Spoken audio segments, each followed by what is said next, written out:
May ahas daw dito mga kabungot. Hasa ba? Ang lalim. Tanaw ko. Grabe, ang lalim. Sige.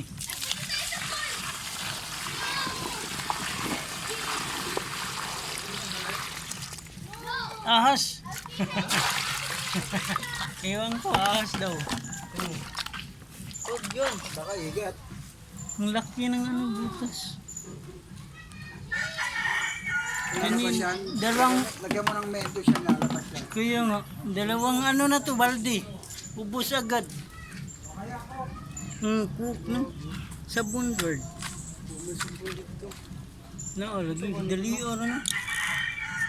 Laom mo, niya makalidlag ko ano. Baka ano daw, higad.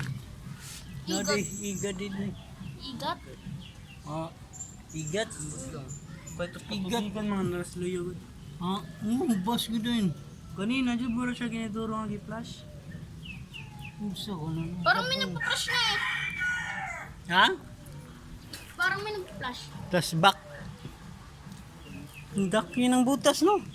Gahe ra ba siya? Gusto mita yung tumban. Kaya natin kay Edward. Gago pa. Hindi mo, lapos good. Ayun, tubo na yun. Oh. Grabe ang lalim mo. Tubo na yun. Ito na yun. O kaya nga natin. Bito. Hindi lang tiki. Uy, gago ka yan. Wag. Ang malalim. Hindi yan takot. Sige nga, hawakan mo ngayon sila. Sige baka nandun yung higad ahas yan. Sawa yata yan malaki. No? Para malaman natin pag kinagat ka. Sawa yata yan oh. Doon papunta. Doon papunta no. Yung ano, butas. Papunta eh. Asawa. Hindi, ganunin mo hanggang dito ba, idukot mo. Ayoko baka may tae dyan sa loob. Hindi yan na, wala naman yung septic tank dyan. Hindi. Eh, sige Edward, mahaba ako kami ba? Hindi, sa'yo na para ano. Cute talaga yun. Cute yan. Pag tumatakbo, hindi na tumano. Kakita, pag tumatawa. Wala, ubos agad yung dalawang ano, balde. Ang lalim. Ang lalim, papunta dun eh. Papunta dun yung butas. Kanina nung unang balde, parang may nag-flash eh. Tubo ba yan? Buong ko lang. Tubo yan. Ayan. Pinakano yan. Nakagready siya. Oo, may ano, tubo yata yan. Pero may butas kasi dun palalim. Dito, papunta dun ang lalim.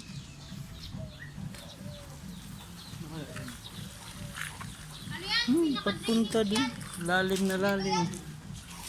Eh, may tubo. Ang tubo ngayon. Ha? Hindi, malaki yan ano.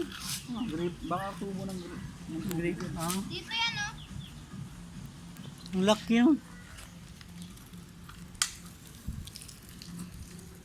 Pero may butas siya dun papunta ang lalim. Kasi kung ipon lang yan, kung may isda dyan, lalabas siya pag nilagay. Kaya nga, dalawang ano. Oo nga.